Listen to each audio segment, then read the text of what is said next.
বাবা কখনো কাঁদে না, অন্তত আমরা কখনো দেখিনি। তার চোখে জল ছিল, কিন্তু সেটা লুকানো থাকতো কাজের ঘামে, হাতের কড়ায় আর দায়িত্বের ভারে। ছোটবেলায় বাবার হাতটা ধরলে সব ভয় পালিয়ে যেত। আজ বুঝি সেই হাতটাই সবচেয়ে বেশি কাঁপত, ভবিষ্যৎ নিয়ে, সংসার নিয়ে, আমাদের হাসি বাঁচিয়ে রাখার লড়াইয়ে। বাবা নিজের স্বপ্নগুলো চুপচাপ পকেটে ভরে রেখেছিল, যাতে আমাদের স্কুলের ব্যাগ ভারী না হয়।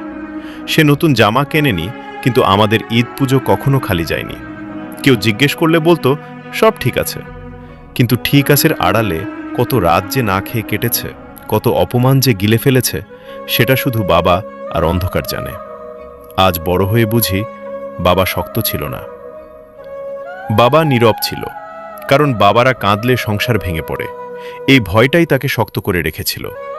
সবাই মায়ের ভালোবাসা দেখে, কিন্তু বাবার ভালোবাসা থাকে নীরব, কঠিন, গভীর। সে আদর করতে জানে না, কিন্তু প্রয়োজনে নিজের জীবনটা ছুড়ে দিতে জানে। একদিন বাবা ক্লান্ত হয়ে পড়বে, কিন্তু বলবে না। একদিন তার কণ্ঠ কাঁপবে, কিন্তু চোখ ভিজবে না। সেদিন যদি আমরা পাশে না থাকি, তাহলে আমাদের সব সাফল্য ভীষণ ফাঁকা লাগবে। বাবা, তুমি যদি কখনো ভেবে থাকো তোমার কষ্ট কেউ বোঝেনি, আমি বলি আজ বুঝেছি, খুব দেরিতে হলেও বুঝেছি। ক্ষমা করে দিও বাবা, আমরা তোমার নীরবতার দাম অনেক দেরিতে বুঝেছি।